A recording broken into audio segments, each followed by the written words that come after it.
Anong inubos mo? Anong inubos mo? Wala. Wala guys. Hanap ko ngayon. Hingi ng tinapay. Ala at tinapay. Nakunti na lang kasing haba mo na si lola mo.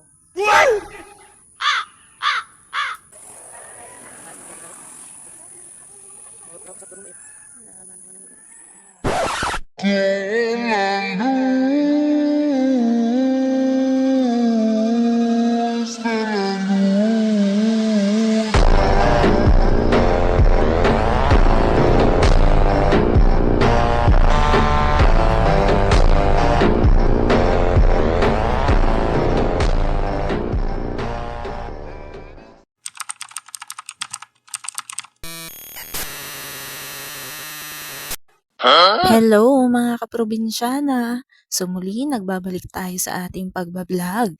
Bale ngayon sa nakikita nyo ngayon ay kakagising ko lang at makikita nyo nga ang aking muka na dry at hindi na maipinta. Ano ang inubos mo? Anong inubos mo? Wala. Wala guys. Hanap ko ngayon. Hingi ng tinapay. Ala at tinapay. Nakunti na lang kasing haba mo na si lola mo. Hold upin si lola niya ng tinapay.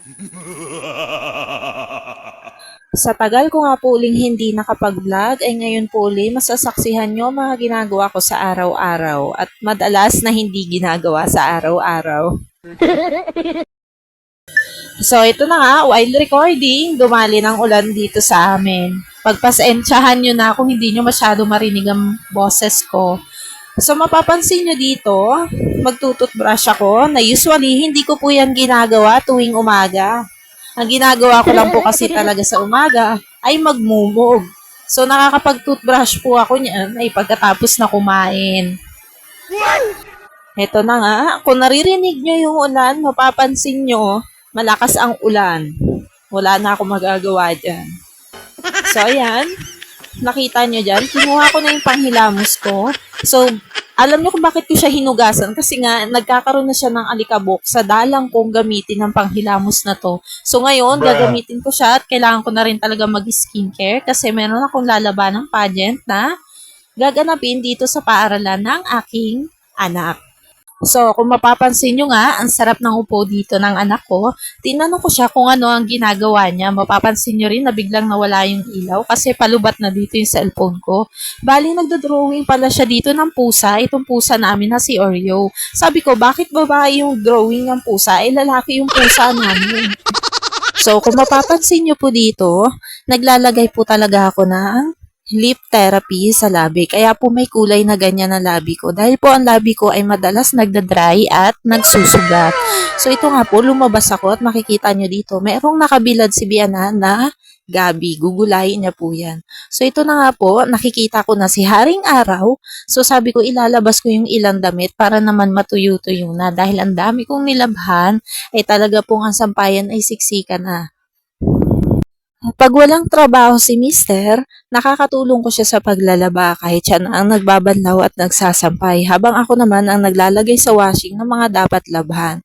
So, ako po minsan talaga naglalaba kasi pag si Mister po ang pinaglaba ko nito, siguradong gagamitan niya po ito ng 10 kamay. Alam niya naman po siguro ang ibig sabihin nun.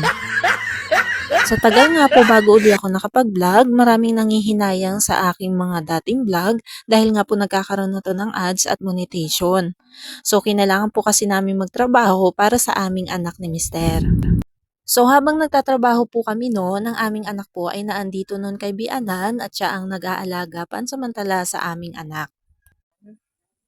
Binigyan si mama ng talong. Tapat sa mukha ako at makikita ang lubak.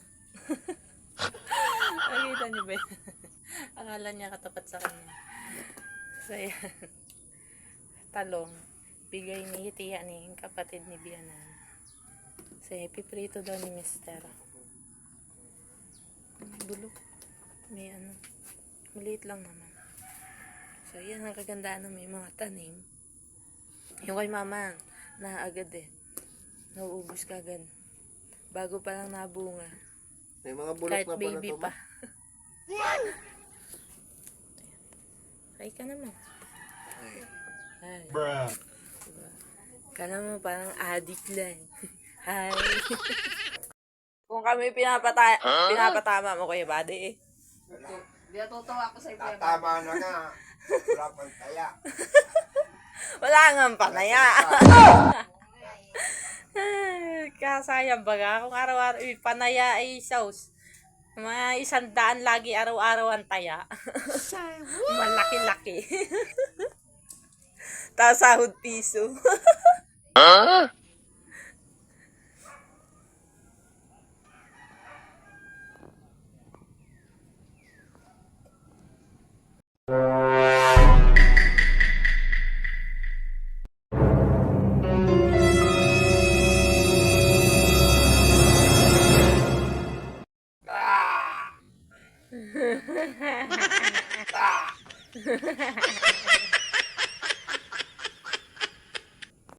So dito nga, nabihisan ko na at inaayusan ngayon ng aking anak. So kung mapapansin nyo, bakit ko nga ba siya inaayusan? Dahil po siya ay magsisimba dito sa aming simbahan. Ang simbahan po dito sa amin ay malapit lamang. So ginagawa niya po ito tuwing linggo. Gustong-gusto niya po lagi ang pumunta sa simbahan.